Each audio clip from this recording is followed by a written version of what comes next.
చోటు చేసుకుంది. దాదాపు 2 సంవత్సరాల గ్యాప్ తర్వాత ఓకే, మధ్యలో ఎప్పుడో 1 or 2 times వచ్చారు కేసీఆర్.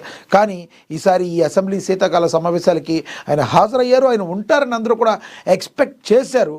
కానీ ఆయన అలా వచ్చి ఒక 3 నిమిషాలు మాత్రమే అలా ఉండి ఆ సంతకం పెట్టేసి ఆయన వచ్చినట్టుగా సంతకం పెట్టేసి ఆయన ఇమీడియట్లీ వెళ్ళటం జరిగింది. కానీ ఆయన శాసనసభలో ఉన్నప్పుడు రేవంత్ రెడ్డి మరి లోపలికి రాగానే కేసీఆర్ దగ్గరికి వెళ్ళి మరి ఆయనకి నమస్కారం చేసి కరచాలనం చేసి మరి చేయడాన్ని ఎంతో ఆత్మీయతగా మరి ఆయన కరచాలనం చేయడాన్ని అందరూ కూడా చూసి ఒక రకంగా కొంతమంది అయితే బీఆర్ఎస్ నేతలే షాక్ అయిన పరిస్థితి. ఎందుకంటే మరి ఈ మధ్య కేసీఆర్ సీఎం రేవంత్ రెడ్డి మధ్య మాటల యుద్ధం ఆ రేంజ్లో ఉంది. కానీ మరి అసెంబ్లీ అంటే ఒక దేవాలయం. అలాంటి దేవాలయంలో సుహృదమైన వాతావరణంలో అసెంబ్లీలో మరి సమస్యల పట్ల మరి వాటి పరిష్కారం పట్ల మాటలు అనేవి అధికార ప్రతిపక్షాల మధ్య ఉండాలి, కానీ వ్యక్తిగతంగా తిట్టుకుంటానికి కాదు. అయినా మేము ఎంతో సుహృదమైన వాతావరణాన్ని కల్పిస్తాం మిస్టర్ కేసీఆర్, మీరు అసెంబ్లీకి రావాలి అని మరొకసారి పునరుద్ఘాటిస్తాకి సీఎం రేవంత్ రెడ్డి మరి ఈ రకంగా చేయడాన్ని విమర్శకుల ప్రశంసలు కూడా సీఎం రేవంత్ రెడ్డి అందుకున్నారు. మరి ఆయన చేసిన ఆ ఒక్క పని మరి ఎంతోమందికి స్ఫూర్తినిచ్చే విధంగా ఉంది. ఎందుకంటే మామూలు విషయం కాదు. ఒక బయట విడిగా మాటల యుద్ధం నడుస్తున్నప్పుడు ఎడముఖం పెడముఖంగా ఉంటారు, కానీ అవేమీ కాదు. మరి అసెంబ్లీ అంటే దేవాలయం అని రాజ్యాంగం పట్ల రేవంత్ రెడ్డికి మరి ఎంత గౌరవం ఉందో, ఆయన చిత్తశుద్ధి ఏంటో ఈ ఒక్క పనితో మనందరికీ కూడా తేట తెల్లమైంది అని చెప్పి మాట్లాడేవాళ్ళు ఉన్నారు. అయితే ఇది 2 గంటల తర్వాత సంతాప సభలో ఎవరైతే పరమపదించారో వాళ్ళిద్దరికీ సంతాప సభలాగా కూడా ఉంది. ఆ తర్వాత జనవరి 2వ తారీఖుని మరి గడ్డం ప్రసాద్ కుమార్ దాన్ని సభని వాయిదా వేయటం జరిగింది. ఇక మనకు తెలుసు 2 నుంచి 7 వరకు మరి కొనసాగే అవకాశం ఉంది. కానీ సీఎం కేసీఆర్ మాత్రం మళ్ళీ తను మరి నందినగర్లోని తన జూబ్లీహిల్స్లో నందినగర్కి తన నివాసానికి చేరుకోవటం అయితే జరిగింది. మరి చూడాలి 2వ తారీఖునైనా కేసీఆర్ వస్తారో మరి రారో అనేది. కానీ సమస్యల పట్ల మాట్లాడడానికి అనేక సమస్యలు ఉన్నాయి. ప్రధానంగా ఈ కృష్ణానదీ జలాల విషయంలో మాటల యుద్ధం జరుగుతుంది. గత ప్రభుత్వం ఏం చేసింది అనడం కంటే ఇప్పుడు రానున్న రోజుల్లో ఏకతాటిపైకి వచ్చి బీఆర్ఎస్ కానీ కాంగ్రెస్ కానీ మరి పార్టీల పరంగా కాకుండా తెలంగాణ ప్రజల వాయిస్గా వినిపించి మన తెలంగాణ బిడ్డలకు రావాల్సిన న్యాయమైన వాటాని తెచ్చుకోవాలని చెప్పి మరి అందరూ కూడా తెలంగాణ ప్రజలు కానీ రాజకీయ విశ్లేషకులు కానీ ఆకాంక్షిస్తున్నారు.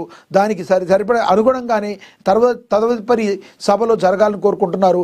గతంలో ఏం జరిగింది, ఇప్పుడు ఏం జరిగింది, ఇది కాకుండా మనకి రావాల్సిన ఏంటన్న దాని మీద ఆ సమస్యను పరిష్కరించే దిశగా ముందుకు వెళితే తెలంగాణ బిడ్డలకి అది మంచి చేకూరుతుంది అని చెప్పి మరి రాజకీయ విశ్లేషకులు అంటున్నారు. ఏదేమైనప్పటికీ అది జనవరి 2వ తారీఖున జరిగేది. మరి ఇప్పుడైతే ఏం జరుగుతుంది? ఇప్పుడైతే ఈ 2 గంటల పాటు మరి కేసీఆర్ జస్ట్ 3 నిమిషాలు వెళ్ళిపోవడం మరి కొన్ని విమర్శలు అయితే తావిచ్చడం అయితే అయింది.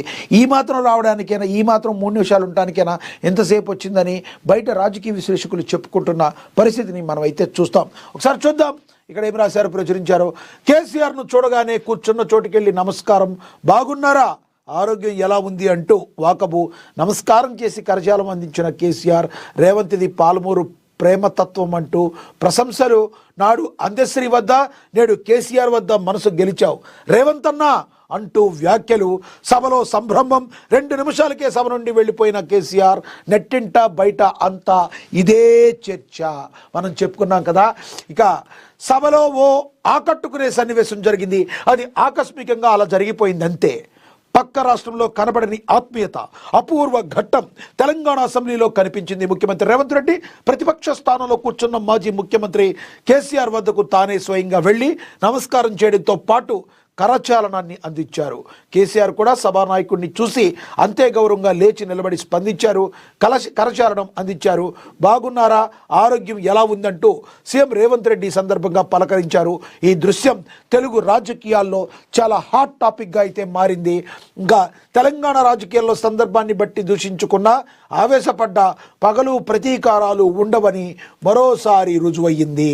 చాలా మరి ఇది గ్రేట్. ఎంతోమందికి ఇన్స్పిరేషన్ ఇది అని చెప్పుకోవాలి. ఎందుకంటే ఇంత మరి పక్క రాష్ట్రాల్లో ఎక్కడెక్కడ మనం చూడని పరిస్థితి. పక్క రాష్ట్రాల్లో అయితే ప్రతిపక్ష నాయకులు అసలు అసెంబ్లీకి కూడా రాని పరిస్థితి. కానీ అసెంబ్లీలో ప్రతిపక్ష నాయకుడు వచ్చిన తర్వాత ఆయన ఎలా గౌరవించాలి, ఏం చెయ్యాలి అన్న దాన్ని మరి ఏ రకంగా మేము ఎంత బాగా గౌరవిస్తాం అన్న దానికి సీఎం రేవంత్ రెడ్డి మరి ఎందరికో స్ఫూర్తినిచ్చారు, ఎందరికో మరి ఒక స్ఫూర్తి ప్రదాతగా కనిపించారు. కానీ సీఎం కేసీఆర్ కేవలం 2 నిమిషాలకే మరి బయటికి వెళ్ళిపోవడాన్ని మరి ఎవరు కూడా హర్షించట్లేదు.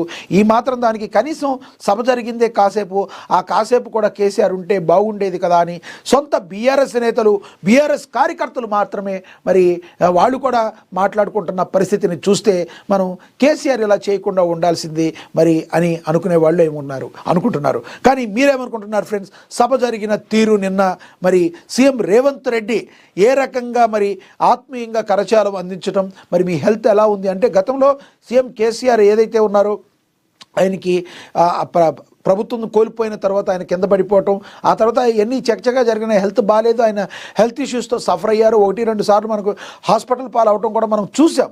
కాబట్టి చాలా రోజుల తర్వాత వచ్చిన కేసీఆర్ను సీఎం రేవంత్ రెడ్డి పలకరించేటప్పటికీ తెలంగాణ ప్రజల యొక్క మనసును గెలుచుకుని సీఎం అంటే మరి ఇలా ఉండాలి అని రేవంత్ 100కి 100 మార్కులు తెచ్చుకుంటారంటంలో ఎటువంటి అతిశయోక్తి లేదు.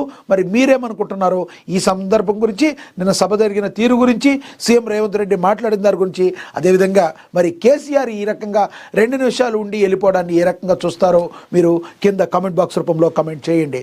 ఇక తదుపరి న్యూస్ చూస్తే, ఇక అసెంబ్లీలో బాంబు ప్రకంపనలు, ఎమ్మెల్యే కౌశిక్ రెడ్డి వ్యాఖ్యలపై కాంగ్రెస్ ఫైర్. కాంగ్రెస్ బీఆర్ఎస్ ఎమ్మెల్యేల మధ్య మాటల యుద్ధం జరిగింది. తెలంగాణ శాసనసభ వేదికగా అధికార కాంగ్రెస్, ప్రతిపక్ష బీఆర్ఎస్ మధ్య మాటల యుద్ధం జరిగింది. హుజూరాబాద్ ఎమ్మెల్యే పాడి కౌశిక్ రెడ్డి చేసిన వివాదాస్పద వ్యాఖ్యలు సభలో తీవ్ర గందరగోళానికి దారితీశాయి. కాళేశ్వరం ప్రాజెక్టులో